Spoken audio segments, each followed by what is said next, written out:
কই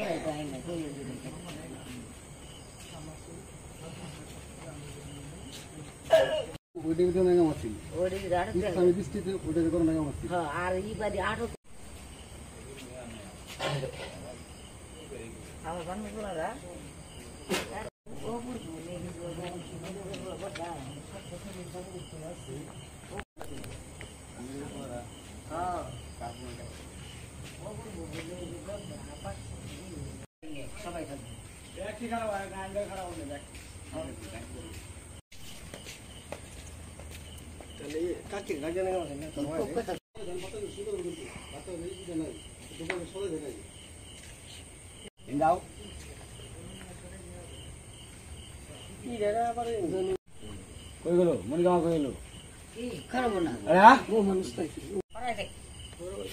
এরা খারাই এরা খারাই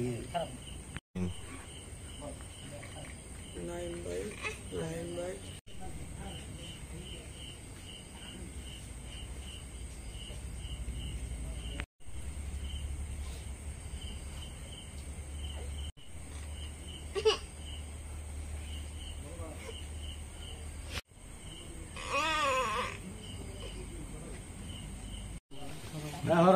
হরকে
ভিশন এসি নিয়ে এলো মানি ব্যাক গ্যারান্টি অফার। 1 মাস ব্যবহার করে সন্তুষ্ট না হলে সম্পূর্ণ টাকা ফেরত। গত 11 তারিখে সন্ধ্যাবেলায় আমার চাচা, আমার আব্বার চাচাতো ভাই, উনি হইল ইলেকট্রিক মিস্ত্রি। উনি কারেন্টের খাম্বা থেকে একটা মহিলাকে তার লাগাই দিতে গেছিল। সেই খাম্বা থেকে মন্টু মিয়া ওনাকে তার লাগাতে দেয় নাই। উনি বলে যে এই তার আমার নিজের কিনা। এই পরিপ্রেক্ষিতে মনসুরকে খাম্বা থেকে নামায় মন্টু একটা ঘুষি দিছিল। মনসুর ঘুষি খায় বাসায় এসে পড়ে। তারপরে গত জুমার নামাজের পরে মন্টু মিয়ার সাথে আমার মনসুর কাকার ছেলে একটু হাতাহাতি হয়েছিল। এরপরে মারামারি হয়েছিল। তারপরে আর কি ঝগড়া মন্টু মিয়ার মধ্যেই ছিল। কিন্তু পরবর্তীতে শামীম, আমিনুর, বানুরা এই ঝগড়াটা নিজেরা মিল করার জন্য মনসুর থেকে বলছিল যে আমরা মিল করে দিব, আমাদের এরকম একটা অ্যামাউন্ট টাকা দাও, আমরা এই ঝগড়া মিল করে দিতেছি। কিন্তু আমাদের বাড়ির সবাই প্রতিবাদ করায় আমাদেরকে থ্রেট করছিল যে আমাদের মারবো, পিটবো, আমাদেরকে দেখে নিব, এরকম বলছিল। বলার পরে আমাদের বলছে তোদের পরিবার যদি না মানস তাহলে তোদেরকে আমরা এক করে দিব। এই বলার পরিপ্রেক্ষিতে 10:30টার পরে থেকে ওরা নিজেরাই ওইখানে ক্লাবের মধ্যে বসে থাকে এই বিচার করছে। সম্পূর্ণ বিচারের নেতৃত্ব দিচ্ছে এই শামীম, আমিনুর, বানু। এরা নেতৃত্ব দিয়ে আমাদেরকে এক করে দিচ্ছে। আর এদের সাথে আমাদের পূর্ব শত্রুতা ছিল। বানু 1 নম্বরে রইল জোয়ার কারবারি করে। বানুর 2 ছেলে হইল, শামীম, আমিনুল 2 জনই হইল সুদের ব্যবসা করে। আর এরা কেউ ভূমি দখল করছে, মানুষের বাড়ি দখল করছে, এটারও প্রমাণ আছে। পাশে এলাকায়, হ্যাঁ, জঙ্গলপাড়াতে আমাদের পাশে এলাকাতেই জমি দখল করছে। এইগুলো নিয়ে আপনাদের কতগুলো ফ্যামিলি?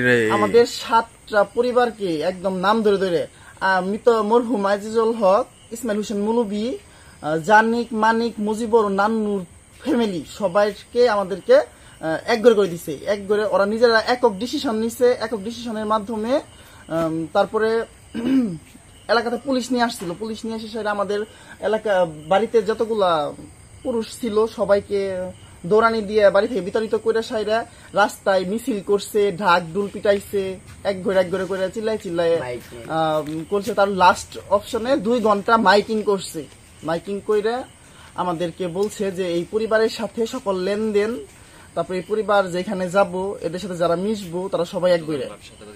তারপর প্রত্যেকটা দোকানে যায় বলছে যে তোমরা কেউ এই 7টা পরিবারের কারো কোনো কিছু আসবাবপত্র বিক্রি করবা না বা কোনো খাবার টাবার বিক্রি করবা না। কাছে কেউ বিক্রি করা 5,000 টাকা জরিমানা। আমরা গরিব মানুষ, করে যেটা খাই। যে আটক দিছে দোকান পাঠে যাওয়ার জন্য রাস্তাঘাটে গেলে সবাই কবে পারে আটকে এটা কি এটা হইলো, এটা বিচার চাই আমরা। ঘটনা হইলো কালকে এই যে মারামারি কেসটা হয়েছে, হওয়ার পরে থেকে ওরা যে কালকে আমাদের সন্ধ্যাবেলা থেকে সারা রাত্রি পর্যন্ত আজ পর্যন্ত এই 2 দিন যে আমাদের অযথা হয়রানি করাইতেছে, অযথা হয়রানি বিনা কারণে যারা আমাদের হয়রানি করাইতেছে, আমরা আপনাদের কাছে, আইনের কাছে এবং যারা আমাদের সাংবাদিক ভাইয়েরা আছেন আপনাদের কাছে আমরা সুস্থ বিচার চাই। সুস্থ বিচার আমরা দাবি করতেছি। আমরা কেন আমরা অযথা হয়রানি হইতেছি, আমাদের দোকানপাটে সদাই দিব না, ছোট পোলামানে গেলে দোকান সদাই দিব না, আমাদের সাথে কথাবার্তা কয় না, দোকানপাটে গেলে আমাদের মানা করে সদাই দিব না, অন্য দোকানদারের আর না করে, অন্য সমাজের দোকানদারের না করে। এই জন্যই আমি আপনাদের কাছে সুস্থ বিচার চাই। আজকে 1 তারিখ দিয়ে আমার একটা মেয়ে আছে, তাকে নিয়ে আমি দোকানে যাই, কারমান ভাইয়ের দোকানে যাই। তো তার ছেলে বসা ছিল সেখানে, তো সে না করছে, সে আমাদের কাছে কোনো বিক্রি করবে না। আমি তাদের আমি হুজ করলাম যে কেন বিক্রি করবা না, আমাদের কি অন্যায়। পরে সে বলতেছে যে তোমাদের কোনো অন্যায় নাই, কিন্তু আমাদের আইসা রাতে 2টার সময় বলে গেছে যে তোমাদের কাছে কোনো কিছু বিক্রি করা যাবে না। তো তখন আমি তাকে বললাম যে এই জবাবটা আপনি তাদেরকে দিয়েন। আর পরের বার আবার একবার গেছিলাম, তখন সাথে নিতে গেছিলাম, তখন তার দেয় নাই। সে দোকানদার কারমান ভাই, সেও দেয় নাই। আমার একটা জায়গা আছে, বড় জায়গা গেছিল, তাকেও কিছু দেয় নাই, তাকে মারবে বলছে, এই কথা বলছে। আরো আপনারা কি চান এখন? আমরা এটা বিচার চাই, যে আমাদের মানহানি করছে, সুষ্ঠু বিচার চাই। সন্ধ্যার একটু আগে দোকানে আরমানের দোকানে গেছি। আরমান বলে যে আপনি ঘরের কাছে 500 করে বেচা হবো না, কোনো সদা বেচা হবো না। কে বলে না, ওরা সবাই না করে গেছে যে তোমার কাছে যদি বেচা কিনি করি তাহলে 5,000 টাকা জরিমানা। 5,000 টাকা জরিমানা কি আপনারা দিবেন? যদি দেন তাহলে বেচা কিনি করতে পারি। এইটুকু আরমান বললো আর কি। যে এইভাবে যে মনে করেন আমাদের মানহানি করলো, আমরা এত বড় একটা ফ্যামিলি, এত বড় একটা পরিবার, মাইকিং করে মনে করেন ই করে দিল, আটক করে দিল, ই করে দিল। এর মনে করেন আমরা কঠোর বিচার চাই, কঠিন বিচার। আপনারা এমন ভাবে বিচার করবেন যাতে পরিবর্তে খেতে এরা জীবনে এরকম নাশকতা এরকম যাতে না করতে পারে। কারেন্টের যে কাজ করবে যায় আসা, এটাই এরা কাজ লাইন লাগাবার দেবো না, ই করবে দেবো না, এটা নিয়ে ঘুষি মারছে, মারার পরে এটাই নিয়ে আবার মারছে, মারার পরে এটাই ই করছে কইরা হাইরা হেরা মানে এখানকার কইছে লোক সমাজের, আমাদের সমাজ থেকে আলাদা করছে, বা কোনো দোকান বা কোনো বাজার এর কাছে আঙ্গুরে যাইতে দেয় না, বা এটাই প্রশিক্ষণের কাছে এটাই আমরা বিচার চাই। আপনাদেরকে কোনো দোকানদার কি আপনাদের কাছে জিনিসপাতি বিক্রি করতে ব্যস্ত আছে না? না, আঙ্গুর কাছে কোনো দোকানদার বা কোনো এটা আঙ্গুর কাছে কোনো জিনিস বেচবো না বা আঙ্গুর দিবও না, এটাই আমরা সরকারের কাছে বিচার চাই।